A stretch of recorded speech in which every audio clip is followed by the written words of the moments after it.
तीनों रानियों ने 4 पुत्रों को जन्म दिया। उनमें सबसे बड़े थे राम। जब जब पृथ्वी पर बड़ी आपत्ति आती है, भगवान विष्णु अवतार लेकर धरती पर आते हैं। उस आपत्ति से जीव जंतुओं को मुक्ति दिलाने के लिए श्री राम भगवान विष्णु के 7वें अवतार थे, जिन्होंने अधर्म का नाश करने के लिए धरती पर जन्म लिया था। उनका जीवन और कार्य धर्म, मर्यादा और आदर्शों का प्रतीक माना जाता है। राम के 15 वर्ष की आयु में रावण अपनी शक्ति के शिखर पे था। रावण के मामा मारीच और उसकी माँ ताड़का ने मुनि विश्वामित्र के नाक में दम किया हुआ था। यह मुनि अयोध्या की सीमा के पास एक जंगल में रहते थे। यह राक्षस विश्वामित्र की प्रार्थनाओं में प्रतिदिन विघ्न डालते थे और ऐसे ही एक दिन। हे राजन, मैं जो आपसे मांगने जा रहा हूँ उसे देना आपके लिए बड़ा कठिन होगा। आप आज्ञा दीजिए महर्षि, मैं उसे जरूर पूरा करूंगा, बिल्कुल नहीं हिचकूंगा। मैं सिद्धि के लिए एक यज्ञ कर रहा हूँ, लेकिन 2 राक्षस उसमें बाधा डाल रहे हैं।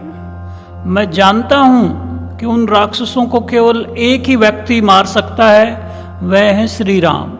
आप राम को मुझे दे दें ताकि मैं अपना यज्ञ पूरा कर सकूं। यह सुनकर दशरथ बेहोश हो गए। थोड़ी देर बाद दशरथ उठे और खुद को संभालते हुए उन्होंने महर्षि से विनती करते हुए कहा, मैं राम के बिना नहीं रह सकता महामुनि, आप राम को छोड़कर जो चाहे मांग ले। हे राजन, आपको अपना वचन निभाना चाहिए। रघुकुल की यही रीत है, प्राण देकर भी अपने वचन को निभाना। आप राम की चिंता ना करें, मेरे होते उसका कोई कुछ नहीं बिगाड़ सकता। इसी बीच गुरु वशिष्ठ ने कहा, महाराज, महर्षि विश्वामित्र एक सिद्ध पुरुष हैं, तपस्वी हैं, अनेक विद्याओं के जानकार हैं। राम उनसे अनेक नई नई विद्याएं सीख सकेंगे। आप राम को महर्षि विश्वामित्र के साथ जाने दें। दशरथ ने मुनि वशिष्ठ की बात दुखी मन से स्वीकार कर ली। उन्होंने राम के साथ लक्ष्मण को भी ले जाने का आग्रह किया। ठीक है महामुनि, मैं आपकी बात को स्वीकार करता हूँ, परंतु मेरे राम के साथ आप लक्ष्मण को भी ले जाने का आग्रह स्वीकार करें। महर्षि ने दशरथ का यह आग्रह स्वीकार कर लिया। राम और लक्ष्मण को दरबार में बुलाकर महाराज दशरथ के निर्णय की सूचना दी। दोनों भाइयों ने आदर सहित सिर झुकाकर स्वीकार कर लिया। दोनों राजकुमार बिना विलंब किए महर्षि के साथ चल पड़े, बीहड़ और भयानक जंगलों की ओर।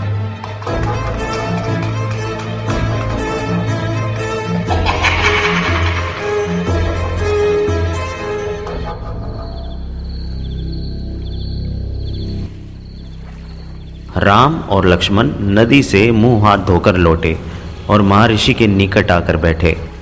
हम आज रात नदी तट पर ही विश्राम करेंगे। मैं तुम दोनों को कुछ विद्याएं सिखाना चाहता हूँ।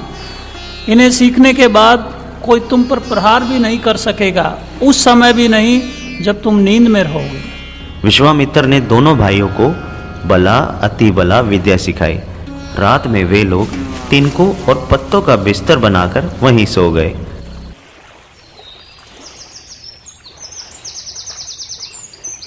आगे की यात्रा कठिन थी। नदी पार एक घना व डरावना जंगल था, जहां खतरनाक राक्षसी ताड़का रहती थी। राक्षसी ताड़का यही रहती है, तुम्हें वह खतरा हमेशा के लिए मिटा देना है।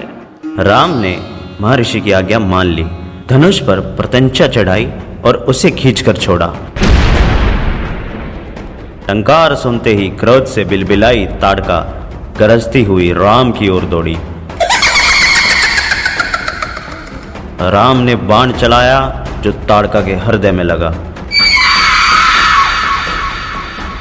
वह गिर पड़ी और फिर नहीं उठ पाई।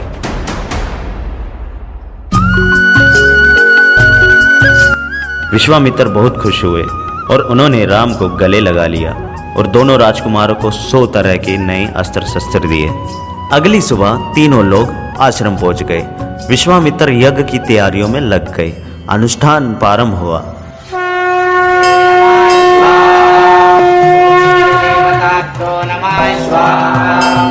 आश्रम की रक्षा की जिम्मेदारी राम और लक्ष्मण को सौंपी गई। अनुष्ठान अपने अंतिम चरण में था तथा पूरा होने वाला था। अचानक भयानक आवाजों से आसमान भर गया। सुबाहु और मारीच ने राक्षसों के दल बल के साथ आश्रम पर धावा बोल दिया। मारीच क्रोधित था क्योंकि राम लक्ष्मण ने उसकी मां ताड़का को मारा था। राम ने धनुष उठाया और मारीच को निशाना बनाया। मारीच बाण लगते ही मूर्छित हो गया। जब होश आया तो उठकर दक्षिण दिशा की ओर भाग गया। राम का दूसरा बाण सुबाहु को लगा। उसके प्राण वहीं निकल गए।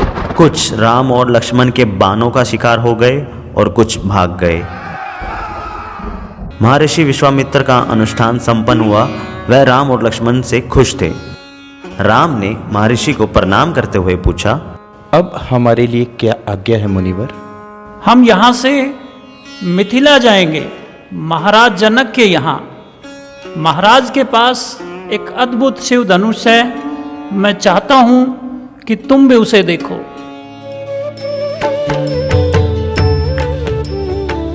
अगले दिन राजा जनक ने महल से बाहर आकर विश्वामित्र का स्वागत किया। तभी उनकी दृष्टि राजकुमारों पर पड़ी। ये सुंदर राजकुमार कौन है?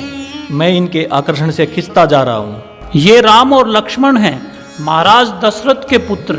मैं इन्हें अपने साथ लाया हूँ आपका अद्भुत धनुष दिखाने के लिए। शिव धनुष को यज्ञशाला में लाया जाए। शिव धनुष सच में विशाल था। अनुचर मुश्किल से उसे खींचते हुए यज्ञशाला में ले आए। मुनिवर, मैंने प्रतिज्ञा की है अपनी पुत्री सीता के विवाह के संबंध में। जो यह धनुष उठाकर उस पर प्रत्यंचा चढ़ा देगा, उसी के साथ सीता का विवाह होगा। अनेक राजकुमारों ने प्रयास किया और लज्जित हुए। उठाना तो दूर, वे इसे हिला तक नहीं सके। तभी महर्षि विश्वामित्र ने राम से कहा, उठो वत्स, ये धनुष देखो और इसे उठा के दिखाओ। राम ने सिर झुकाकर गुरु की आज्ञा स्वीकार की। आगे बढ़े राम ने वह विशाल धनुष सहज ही उठा लिया। राम ने आसानी से धनुष झुकाया, ऊपर से दबाकर प्रत्यंचा खींची। दबाव से धनुष बीच से टूट गया।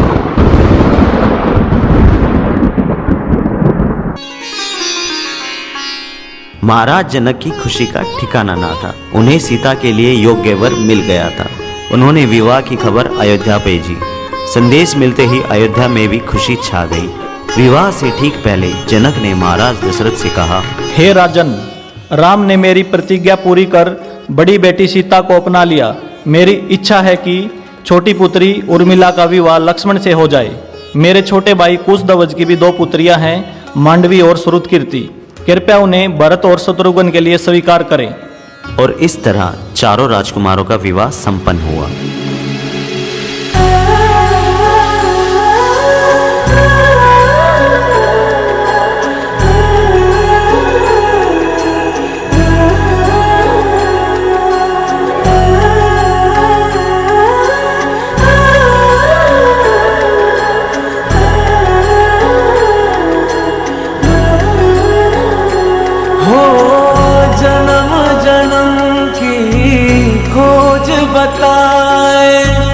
राम से चल के राम पे आए, प्रेम कोई हमें और न जाने।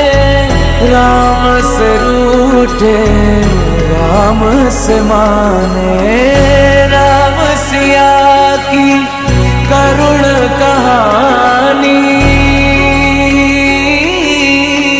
एक है चंदन एक है पानी। राम सिया राम जय जय राम।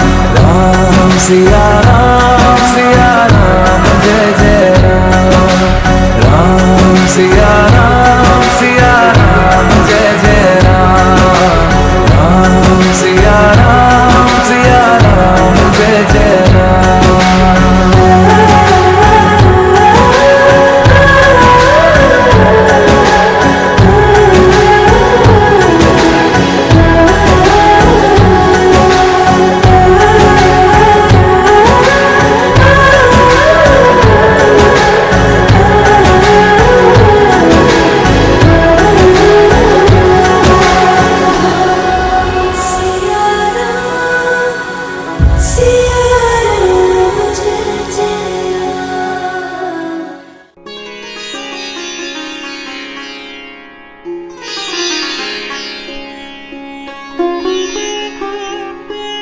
राजा दशरथ के मन में अब एक ही इच्छा बची थी, राम का राज अभिषेक। मुनि वशिष्ठ से विचार विमर्श के बाद एक दिन उन्होंने दरबार में कहा, मैंने लंबे समय तक राजकाज चलाया, अब मैं वृद्ध हो गया हूँ। मैं चाहता हूँ कि यह कार्यभार राम को सौंप दूँ। अगर आप सब सहमत हो तो राम को युवराज का पद दे दिया जाए। सभा ने राजा दशरथ के प्रस्ताव को स्वीकार किया। शुभ काम में देरी नहीं होनी चाहिए।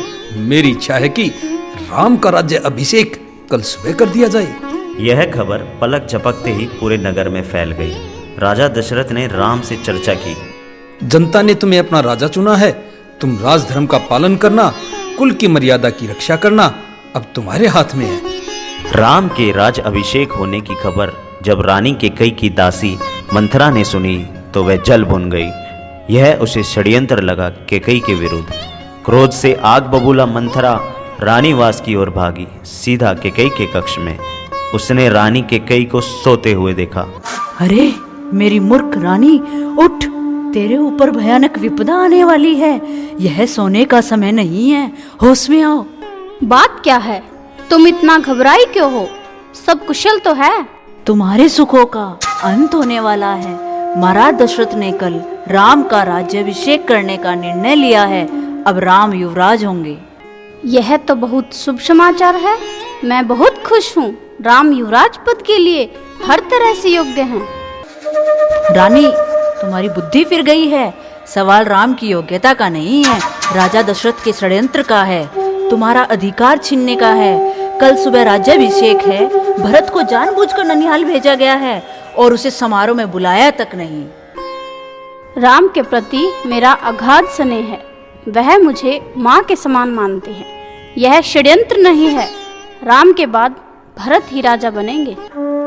राम राजा बने तो तुम कौशल्या की दासी बन जाओगी। भरत राम के दास हो जाएंगे। राम के बाद अगला राजा राम का पुत्र होगा। केकई पर मंथरा की बातों का असर होने लगा और उन बातों में सच्चाई दिखाई देने लगी। तुम ही बताओ, मैं क्या करूं? याद करो रानी, महाराज दशरथ ने तुम्हें 2 वरदान दिए थे। दशरथ से अपना वचन पूरा करने को कहो। एक से भरत के लिए राजगद्दी मांग लो, दूसरे से राम को 14 वर्ष का वनवास। मैं ऐसा ही करूंगी। महाराज का षड्यंत्र सफल नहीं होने दूंगी। रानी केकई कोप भवन चली गई। दशरथ रानी केकई को ढूंढते हुए कोप भवन पहुंचे और वहां का दृश्य देखकर वह हैरान हो गए। केकई जमीन पर लेटी हुई थी। तुम्हें क्या दुख है? क्या हुआ तुम्हें? मुझे बताओ। आप मुझे वे 2 वरदान दीजिए जिसका संकल्प आपने वर्षों पहले रणभूमि में लिया था। तुम मेरी सबसे प्रिय रानी हो। तुम्हारी खुशी के लिए मैं कुछ भी कर सकता हूँ। कल सुबह राज्याभिषेक भरत का हो, राम का नहीं, और राम को 14 वर्ष का वनवास हो। यह तुम क्या कह रही हो?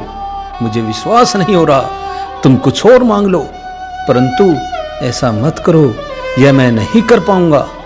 अपने वचन से पीछे हटना रघुकुल का अनादर है।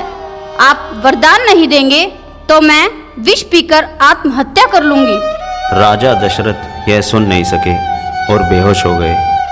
सुमंत्र कोप भवन के अंदर पहुंचे तो उन्होंने देखा महाराज दशरथ पलंग पर बीमार पड़े थे। दशरथ ने राम को बुलाने की आज्ञा दी। सुमंत्र राम के कक्ष में गए। हे राजकुमार, आपको महाराज ने बुलाया है, आप मेरे साथ ही चलें।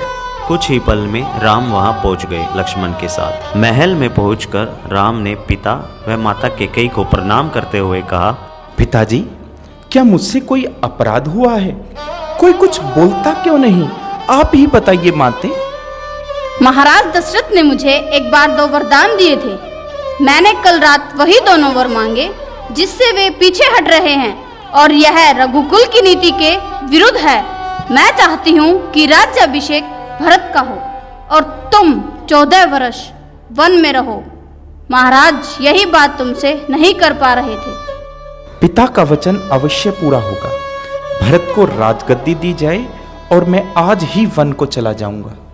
केकई के महल से निकलकर राम सीधे अपनी माँ के पास गए। उन्होंने माता कौशल्या को केकई भवन का विवरण दिया और अपना फैसला सुनाया। कौशल्या यह सुनकर सुध खो बैठी। पुत्र, यह राजा की आज्ञा अनुचित है, इसे मानने की आवश्यकता नहीं है। यह राजाज्ञा नहीं, पिता की आज्ञा है। उनकी आज्ञा का उल्लंघन मेरी शक्ति से परे है। आप मुझे आशीर्वाद दें। आप बाहुबल से अयोध्या का राज सिंहासन छीन लें, देखता हूं कौन विरोध करता है। अधर्म का सिंहासन मुझे नहीं चाहिए। मैं वन जाऊंगा, मेरे लिए तो जैसा राज सिंहासन वैसा ही वन। कौशल्या ने राम को विदा करते हुए कहा, जाओ पुत्र, 10 दिशाएं तुम्हारे लिए मंगलकारी हों। कौशल्या भवन से निकलकर राम सीता के पास गए। वन गमन का समाचार उन्हें देते हुए कहा, प्रिय, तुम निराश मत होना। 14 वर्ष के बाद हम फिर मिलेंगे। मेरे पिता का आदेश है कि मैं छाया की तरह हमेशा आपके साथ रहूं।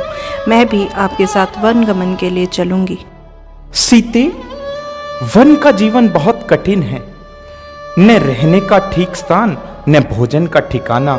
कठिनाई कदम कदम पर है। तुम महलों में पली हो, ऐसा जीवन कैसे जी पाओगी? सीता ने उत्तर नहीं दिया। उन्हें पता था कि राम अपने दिए वचन से पलट नहीं सकते। लक्ष्मण भी वहां आ गए और साथ जाने को तैयार थे। राम ने उनका आग्रह भी स्वीकार कर लिया।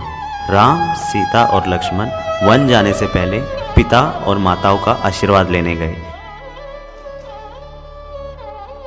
महल के ठीक बाहर मंत्री सुमंत्र रथ लेकर खड़े थे। राम ने अपनी जन्मभूमि को प्रणाम किया और कहा, हे जननी, अब 14 वर्ष बाद ही तुम्हारे दर्शन कर सकूंगा।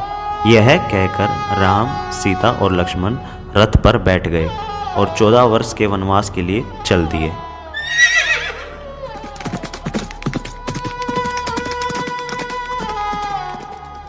वन गमन के छठे दिन दशरथ ने प्राण त्याग दिए। राम का वियोग उनसे सहा नहीं गया।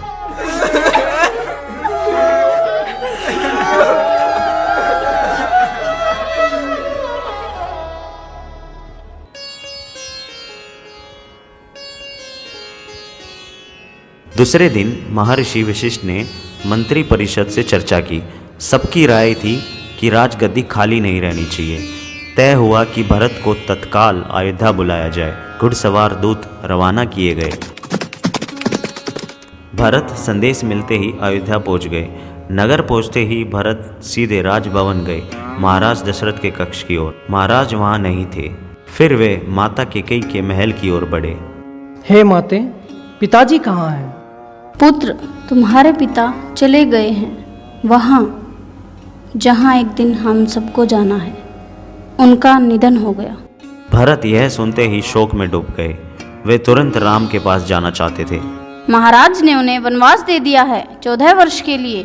सीता और लक्ष्मण भी राम के साथ गए हैं। परंतु वनवास क्यों? भ्राता राम से कोई अपराध हुआ है क्या? राम ने कोई अपराध नहीं किया। मैंने महाराज दशरथ से प्रार्थना की थी तुम्हारे हित के लिए। मैंने महाराज दशरथ से 2 वरदान मांगे थे, तुम्हारा राज्याभिषेक और राम को 14 वर्ष का वनवास। अब यह राज्य तुम्हारा है पुत्र। यह सुनते ही भरत अपना क्रोध रोक नहीं सके। वे चीखते हुए बोले, यह तुमने क्या किया माते? ऐसा अनर्थ, घोर अपराध। अपराधी नहीं हो तुम। वन तुम्हें जाना चाहिए था, राम को नहीं। मेरे लिए यह राज्य अर्थहीन है। पिता को खोकर, भाई से बिछड़कर। नहीं चाहिए मुझे ऐसा राज्य। इसी बीच मंत्रीगण और सभासद भी वहां आ गए। उनकी तरफ मुड़ते हुए भरत ने हाथ जोड़कर कहा, आप भी सुन ले। मेरी माँ ने जो किया है उसमें मेरा कोई हाथ नहीं है। मैं राम की सौगंध खाकर कहता हूँ, मैं राम के पास जाऊंगा, उन्हें मना कर लाऊंगा, प्रार्थना करूंगा कि वे गद्दी संभाले। मैं उनका दास बन के रहूंगा।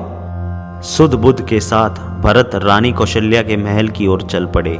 माता कौशल्या के चरणों में गिर पड़े। भरत रानी कौशल्या से क्षमा मांगते हुए बोले, हे माते, राम मेरे प्रिय भाई हैं। मैं उनका हित सोच भी नहीं सकता। मैं निरपराध हूँ। कौशल्या ने भरत को क्षमा कर दिया, उन्हें गले से लगा लिया।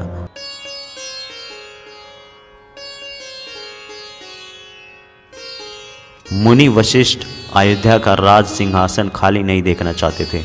उन्होंने सभा बुलाई। भरत और शत्रुघ्न को बुलाकर कहा, वत्स, तुम राजकाज संभाल लो। पिता के निधन और बड़े भाई के वनगमन के बाद यही उचित है।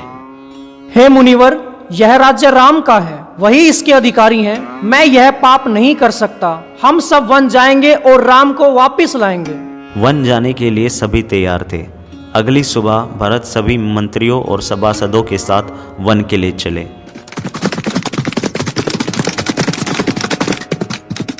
जब भरत राम से मिले तो उनके चरणों में गिर पड़े। शत्रुघ्न ने राम की चरण वंदना की। उन्होंने दोनों को उठाकर सीने से लगा लिया। एक दुखद समाचार है भ्राता, पिता दशरथ नहीं रहे। आपके जाने के 6 दिन बाद ही दुख में उन्होंने अपने प्राण त्याग दिए। यह सुनकर राम शोक में डूब गए। हे राम, मेरी यह विनती है, आप हमारे साथ अयोध्या वापस चलिए और राज्य स्वीकार करिए। पिता की आज्ञा का पालन अनिवार्य है। पिता की मृत्यु के बाद मैं उनका वचन नहीं तोड़ सकता। हे भरत, अब तुम ही गद्दी को संभालो, यही पिता की आज्ञा है। चाहे चंद्रमा अपनी चमक छोड़ दे, सूर्य पानी की तरह ठंडा हो जाए, हिमालय शीतल ना रहे, समुद्र की मर्यादा भंग हो जाए, परंतु मैं पिता की आज्ञा से विरक्त नहीं हो सकता। मैं उन्हीं की आज्ञा से वन आया हूं और उन्हीं की आज्ञा से भरत को राजगद्दी संभालनी चाहिए। आप नहीं लौटेंगे तो मैं भी खाली हाथ नहीं जाऊंगा। आप मुझे अपनी खड़ाऊ दे दें, मैं 14 वर्ष उसी की आज्ञा से राजकाज चलाऊंगा। भरत का यह आग्रह राम ने स्वीकार कर लिया। अपनी खड़ाऊ दे दी। भरत ने खड़ाऊ को माथे से लगाया और कहा, 14 वर्ष तक अयोध्या में इन चरण पादुकाओं का शासन रहेगा। सबको प्रणाम कर राम ने उन्हें चित्रकूट से विदा किया। अयोध्या पहुंचकर भरत ने पादुका पूजन किया। भरत अयोध्या में कभी नहीं रुके। तपस्वी के वस्त्र पहने और नंदीग्राम चले गए। जाते समय उन्होंने कहा, मेरी केवल एक ही इच्छा है, इन पादुकाओं को उन चरणों में देखूं जहां इन्हें होना चाहिए। मैं 14 वर्ष तक राम के लौटने की प्रतीक्षा करूंगा।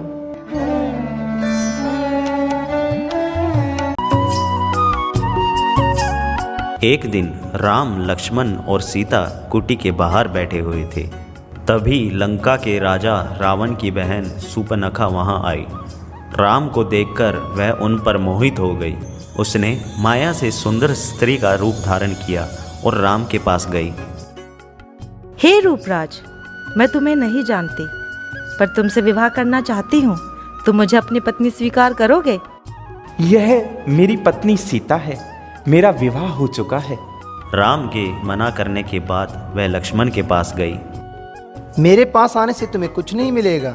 हे देवी, मैं तो राम का दास हूँ, मुझसे विवाह करके तुम दासी बन जाओगी। क्रोध में आकर उसने सीता पर हमला किया। लक्ष्मण तत्काल उठ खड़े हुए, तलवार खींची और सूर्पनखा की नाक काट दी। खून से लथपथ सूर्पनखा वहां से रोती बिलखती भागी अपने भाई रावण के पास।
तेरे महाबली होने का क्या लाभ? तेरे रहते मेरी ये दुर्गति। तेरा बल किस दिन के लिए? मैं सीता को तेरे पास लाना चाहती थी। मैंने उन्हें बताया कि मैं रावण की बहन हूं। क्रोध में उन्होंने मेरी नाक काट दी। वीर पुरुष अपनी आन और शान के साथ जीता है। वह भय से आशंकित नहीं रहता कि कहीं ऐसा ना हो जाए, वैसा ना हो जाए। हमारी राक्षस जाति सबसे उत्तम है। किसी मानव को उस उत्तम जाति पर हाथ उठाने का साहस हो, उससे पहले हम उसका हाथ काट देंगे। फिर उन्होंने तो हमारी बहन को अपमानित किया है। हम इसी समय उन पे आक्रमण करके इसका बदला लेंगे और उनकी स्त्री को अपनी रानी बनाएंगे। दोनों वनवासियों की बोटी बोटी काटकर अपने राक्षसों में बांट देंगे। रावण मारीच के पास गया और उससे मदद मांगी। मारीच ने रावण को बहुत समझाया, पर रावण ने एक ना सुनी। वहां जाने पर हो सकता है राम तुम्हें मार दे, लेकिन न जाने पर मेरे हाथों तुम्हारी मृत्यु निश्चित है।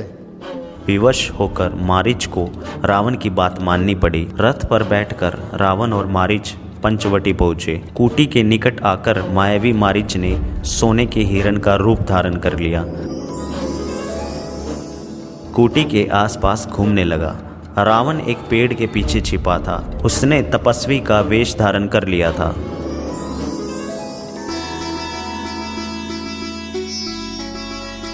सीता उस हिरण पर मुग्ध हो गई थी।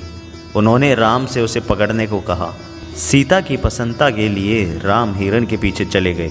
राम जब भी उसे पकड़ने का प्रयास करते, वह भागकर और दूर चला जाता। राम के सारे प्रयास विफल हुए। वे हिरण को पकड़ नहीं पाए। उन्होंने उसे जीवित पकड़ने का विचार त्याग दिया। धनुष उठाया, निशाना साधा और एक बाण उस पर छोड़ दिया। बाण लगते ही हिरण गिर पड़ा। धरती पर गिरते ही मारीच अपने असली रूप में आ गया और उसने राम की आवाज में चिल्लाया, हे सीते, हे लक्ष्मण। ध्वनि ऐसी थी जैसे बाण राम को लगा हो और वह सहायता के लिए पुकार रहे हों। बाण का प्रहार गहरा था। मारीच उसे अधिक समय तक सहन नहीं कर पाया और मर गया। वह मायावी पुकार सीता और लक्ष्मण ने भी सुनी। तुम जल्दी जाओ, जिस दिशा से आवाज आई है उसी ओर। तुम्हारे भाई किसी कठिन संकट में फंस गए हैं। उन्होंने सहायता के लिए पुकारा है। जाओ लक्ष्मण।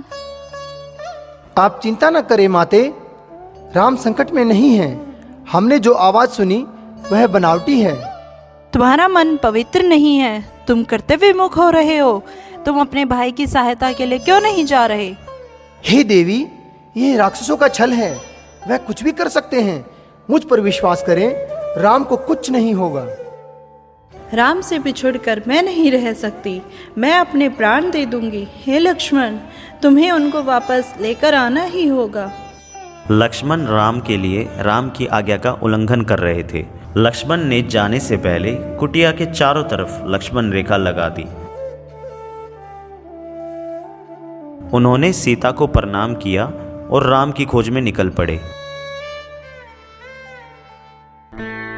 लक्ष्मण के जाते ही रावण आ पहुंचा। उसने तपस्वी का रूप धारण कर लिया था। भिक्षाम देहि, भिक्षाम देहि। सीता ने साधु समझकर उसका स्वागत किया। रावण सीता को लक्ष्मण रेखा को लांघने के लिए कहते हैं। जैसे ही सीता लक्ष्मण रेखा को लांघती है, रावण अपने रूप में आ जाता है। हे सुमुखी, मैं रावण हूँ, राक्षसों का राजा। तुम्हारे लिए मैं स्वयं चलकर आया हूँ। मेरे साथ चलो, सोने की लंका में रहो, मेरी रानी बनकर। मैं प्राण त्याग दूंगी, लेकिन तुम्हारे साथ नहीं जाऊंगी। मैं राम की पत्नी हूँ। वे महाबलशाली हैं। तुम चले जाओ, नहीं तो तुम्हारा स्वर्नाश हो जाएगा। रावण ने सीता की बात अनसुनी कर दी। उन्हें खींचकर अपने रथ में बैठाकर ले जाने लगा। सीता प्रयास करती रही, पर रावण के चुंगल से मुक्त ना हो सकी।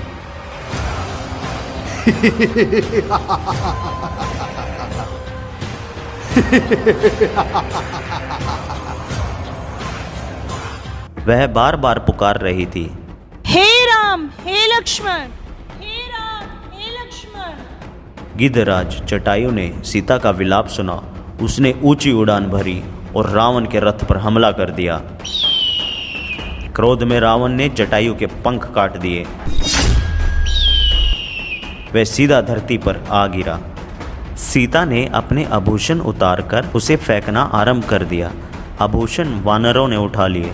उन्हें आशा थी कि वानरों के पास ये आभूषण देखकर राम समझ जाएंगे कि सीता किस मार्ग से गई है। कुछ ही समय में रावण लंका पहुंच गया। वह अपने धन वैभव से सीता को प्रभावित करना चाहता था। रावण ने सीता को अशोक वाटिका में बंदी बनाकर रखा। हे सुंदरी, मैं तुम्हें 1 वर्ष का समय देता हूं। निर्णय तुम्हें करना है। तुम्हारा राम यहां कभी नहीं पहुंच पाएगा। तुम्हें कोई नहीं बचा सकता।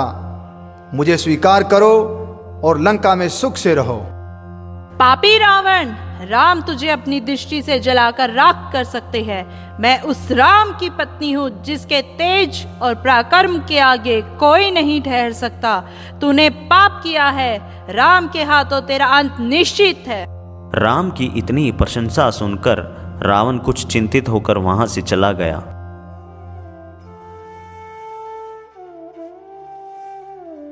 राम और लक्ष्मण ने सीता की खोज दक्षिण दिशा से की। थोड़ी ही दूर राम ने पक्षीराज जटायु को देखा। जटायु अपनी अंतिम सांसें लेते हुए राम से बोले, हे राम, सीता को रावण उठा के ले गया। मेरे पंख उसी ने काटे हैं। मैं सीता को नहीं बचा सका। रावण उन्हें लेकर दक्षिण पश्चिम दिशा की ओर उड़ गया है। ये कहते ही जटायु ने अपने प्राण त्याग दिए।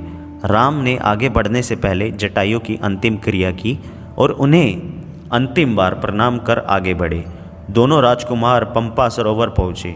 वहाँ उनकी मुलाकात शबरी से हुई। राम को देखकर शबरी बहुत खुश हुई। उनकी सेवा की, खाने को मीठे फल दिए, रहने के लिए जगह दी। शबरी ने दोनों राजकुमारों को बताया, हे राम, आप सुग्रीव से मित्रता करिए। सीता की खोज में वो आपकी सहायता अवश्य करेंगे। उनके पास विशाल शक्ति वाली वानर सेना है। यह बताकर शबरी ने दोनों राजकुमारों को विदा किया। राम और लक्ष्मण का अगला पड़ाव सुग्रीव से मिलना था। एक दिन सुग्रीव पहाड़ी पर खड़ा था। उसने 2 युवक को उधर आते देखा। यह स्थान अब सुरक्षित नहीं है। बाली यहाँ भी आदम का है। मैंने 2 युवकों को इधर आते देखा है और दोनों के हाथ में धनुष है। मैं जाकर पता लगाता हूँ कि वे कौन है। बाली की सेना में ऐसे युवक नहीं है। हनुमान भेष बदलकर राम और लक्ष्मण के पास गए। आप दोनों कौन हैं? वन में क्यों भटक रहे हैं? हम सुग्रीव से मिलने जा रहे हैं। हमें उनकी सहायता की आवश्यकता है। क्या आप उन्हें जानते हैं? मैं हनुमान हूँ, सुग्रीव का सेवक। उन्होंने आपका परिचय जानने के लिए मुझे यहाँ भेजा था। लक्ष्मण ने उन्हें अपना और राम का परिचय दिया और वन में आने का कारण बताया। हनुमान ने दोनों को सुग्रीव से मिलाया। राम ने सुग्रीव को सीता हरण के संबंध में बताया तो सुग्रीव अचानक उठकर बताते हैं, वानरों ने मुझे एक स्त्री के हरण की बात बताई थी। वह निश्चित रूप से सीता ही रही होगी। रावण का रथ इसी पर्वत के ऊपर से गया था। वानर को देखकर सीता ने अपने आभूषण नीचे फेंक दिए थे। ये देखिए, क्या ये गहने सीता के ही हैं? राम ने आभूषण तुरंत पहचान लिए। राम के बाद सुग्रीव ने अपनी व्यथा कथा सुनाई। बाली ने मुझे राज्य से निकाल दिया। वह मेरा वध करने की चेष्टा कर रहा है। चिंता मत करो मित्र, तुम्हें अपना राज्य जरूर मिलेगा। बाली को युद्ध के लिए ललकारो। किष्किंधा की राजगद्दी का निर्णय इसी युद्ध में हो जाएगा। युद्ध में बाली को हराना असंभव है। वह महाबलशाली है। चिंता मत करो मित्र, मैं पेड़ की ओर से युद्ध देखूंगा। जब तुम पर संकट आएगा तुम्हारी सहायता करूंगा। बाली की मृत्यु मेरे ही बाण से होगी, वह मारा जाएगा। योजना बनाकर सब किष्किंधा पहुंच गए। सुग्रीव आगे था। राम, लक्ष्मण और हनुमान एक पेड़ के पीछे छिप गए थे। सुग्रीव ने बाली को ललकारा। बाली गरजता हुआ निकला। आज शिकार स्वयं मेरे मुंह तक आया है।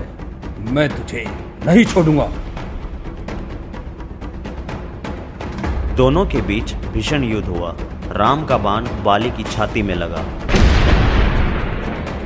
वह लड़खड़ा कर गिर पड़ा और अपने प्राण त्याग दिए।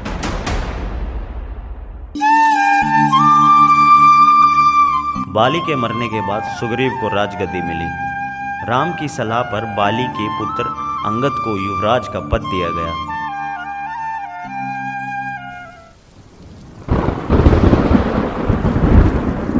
वर्षा ऋतु बीत गई। राम प्रतीक्षा कर रहे थे सुग्रीव के वानर सेना की। सुग्रीव ने राज तिलक के दिन राम को इसका आश्वासन दिया था, लेकिन वह अपना वचन भूल गए। लक्ष्मण किष्किंधा चले गए सुग्रीव को समझाने। वहां पहुंचकर उन्होंने धनुष पर प्रत्यंचा चढ़ाई और डोरी खींचकर छोड़ी। उसकी टंकार से एक सुग्रीव कांप गया। धनुष की टंकार सुनते ही उसे राम को दिया हुआ वचन पूर्ण याद आ गया। राम के सामने जाकर भयभीत वानरराज ने उनसे क्षमा मांगी। राम ने उन्हें उठाकर गले लगा लिया। इसके बाद लंकारोहण की योजना बनी। वानरों को 4 टोलियों में बांटा गया। राम और सुग्रीव की जय जयकार करते वानर सेना अपनी अपनी निर्धारित दिशाओं की ओर चल पड़े। उन्होंने हनुमान को अपने पास बुलाया, अपनी उंगली से अंगूठी उतारकर उन्हें दे दी। जब सीता से भेंट हो तो ये अंगूठी उन्हें दे देना। वो इसे पहचान जाएगी, समझ जाएगी कि तुम्हें मैंने भेजा है, तुम मेरे दूत हो। दक्षिण की टोली किष्किंधा से चली। अंगद और हनुमान आगे आगे चल रहे थे। चलते चलते वह एक विशाल समुद्र के आगे रुक गए। समुद्र को देखकर सबका साहस जवाब दे गया। सब थक हार कर वहीं बैठ गए। सबका यही सवाल था कि समुद्र कौन पार करेगा, कैसे करेगा। अंगद उदास हो गए। लक्ष्य सामने था पर विकट था। इस दल में सबसे बुद्धिमान जामवंत थे। जामवंत की दृष्टि हनुमान पर पड़ी। जामवंत जानते थे कि यह काम हनुमान कर सकते हैं। वह पवन पुत्र हैं, उनकी शक्ति अपार है, लेकिन उन्हें स्वयं इसका अनुमान नहीं है। उनकी सोई हुई शक्तियाँ जामवंत ने जगाई। हे हनुमान, आपको जाना होगा। यह कार्य केवल आप ही कर सकते हैं। हनुमान उठे, अंगड़ाई ली, झुककर धरती को छुआ और एक ही छलांग में महेंद्र पर्वत पर जा खड़े हुए। पर्वत से छलांग लगाकर हनुमान हवा में उड़ने लगे। हनुमान के रास्ते में कई बाधाएं आई, फिर भी वह तेजी से आगे बढ़ते गए। जय हनुमान ज्ञान गुण सागर, जय कपीसति लोक उजागर। रामदूत अतुलित बल धामा, अंजनी पुत्र पवन सुत नामा। महावीर विक्रम बजरंगी, कुमति निवार सुमति के संगी। जय हनुमान ज्ञान गुण सागर, जय कपीसति लोक उजागर। जय हनुमान ज्ञान गुण सागर, जय कपीसति लोक उजागर। थोड़ी ही दूर पर उन्हें लंका दिखाई देने लगी थी। शाम ढलते ही हनुमान ने लंका में प्रवेश किया। उन्होंने सीता को अशोक वाटिका में ढूंढा। वह पेड़ के सहारे छिपे थे। उन्होंने राम कथा प्रारंभ की। जननी में हनुमान, चरण कमल में शत शत वंदन। कर दो माँ कल्याण, मिला है अवसर आज महान। जननी में रामदूत हनुमान। सीता लंका में राम कथा सुनकर चौंक गई। कौन हो तुम? हनुमान नीचे उतर आए। उन्होंने सीता को प्रणाम किया और राम की अंगूठी उन्हें दे दी। हे माता, मैं श्री राम का दास हूँ, किष्किंधा के वानरराज सुग्रीव का अनुचर। उन्होंने मुझे यहाँ भेजा है आपका समाचार लेने के लिए। हनुमान उन्हें कंधे पर बिठाकर राम के पास ले जाना चाहते थे। सीता ने यह प्रस्ताव अस्वीकार कर दिया। यह उचित नहीं होगा पुत्र। पकड़े गए तो मेरा संदेश भी राम तक नहीं पहुंचेगा। हनुमान ने सीता से विदा ली। सीता ने उन्हें अपनी अंगूठी दे दी। राम के पास लौटने से पहले उन्होंने रावण का उपवन तहस नहस कर दिया।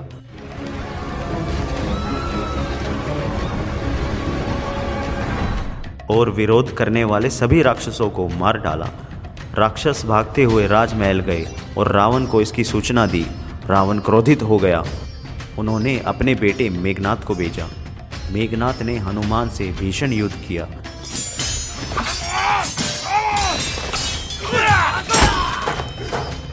और उसे बंदी बना लिया। राक्षस उन्हें खींचते हुए रावण के दरबार ले आए।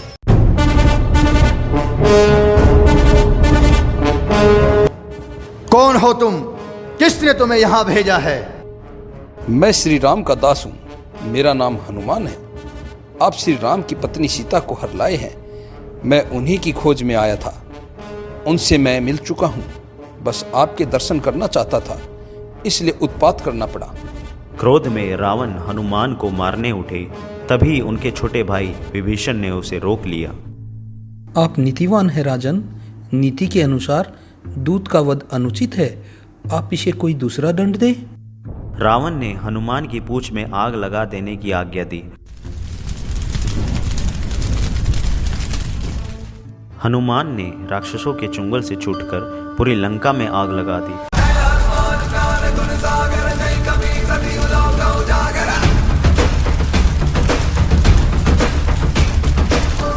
और उत्तर दिशा की ओर चल पड़े राम के पास। वापस आकर हनुमान ने राम को सीता द्वारा दी गई अंगूठी दे दी। वो कैसी है? कैसे रहती है? उन्होंने कोई संदेश भेजा है? प्रभु राम, मैंने माता सीता से भेंट की। वे व्याकुल हैं, चिंतित हैं, हर समय राक्षसों से घिरी रहती हैं, आपकी प्रतीक्षा कर रही हैं। उन्होंने कहा, यदि श्री राम 2 माह में यहाँ नहीं आए तो पापी रावण मुझे मार देगा। राम शोक में डूब गए।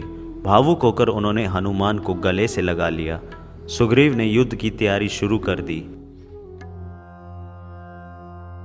रावण के भाई विभीषण उन्हें समझाते हुए कहते हैं, जिसका दूत लंका में आग लगा सकता है, वह स्वयं कितना शक्तिशाली होगा। आप सीता को लौटा दें, सबका कल्याण इसी में है। सीता मिल जाएगी तो वे आक्रमण रोक देंगे और लंका बच जाएगी। तुम मेरे भाई नहीं, शत्रु हो। निकल जाओ यहाँ से। मुझे तुम्हारा साथ नहीं चाहिए। विभीषण उसी रात लंका से निकल गए। विभीषण राम के पास पहुंचे। मेरा नाम विभीषण है। मैं रावण का छोटा भाई हूँ। मैंने उसे सीता को वापस लौटाने की बात कही थी। क्रोध और अहंकार में चूर रावण ने मुझे लंका से निकाल दिया। मैं अब आपकी शरण में आया हूँ। राम ने विभीषण का स्वागत किया। विभीषण ने रावण और उसके योद्धाओं की शक्ति के बारे में बताया। रावण पर विजय प्राप्त करने के लिए बल और बुद्धि दोनों की आवश्यकता है। विभीषण, तुम चिंता मत करो। राक्षस मारे जाएंगे, लंका की राजगद्दी तुम्हारी होगी, भविष्य तुम्हारा होगा। अब राम की सेना के सामने एक बड़ी चुनौती थी, समुंदर। उसे कैसे पार करें? राम ने समुंदर से विनती की। हे श्री राम, आप सभी वानरों को कहिए कि वह हर पत्थर पर श्री राम लिखकर समुद्र में फेंक दे। पत्थर जल पर तैरता रहेगा और ऐसे आप पुल बनाकर समुद्र पार कर सकते हैं। कुछ समय बाद वानरों ने अपना काम शुरू कर दिया और देखते ही देखते 5 दिन में पुल बन गया। श्री रघुवर की वानर सेना से तू बांध रहे। श्री रामा श्री रघुवर की वानर सेना से तू बांध रहे। रावण के जीवन का रक्षक जग में कोई नहीं। रावण के जीवन का रक्षक जग में कोई नहीं। श्री रघुवर की वानर सेना से तू बांध रहे। श्री रामा श्री रघुवर की वानर सेना से तू बांध रहे। यह समाचार सुनते ही रावण क्रोधित से चीख उठा। असंभव! समुद्र पर पुल कैसे बन सकता है? सेना तैयार की जाए, युद्ध का समय आ गया है।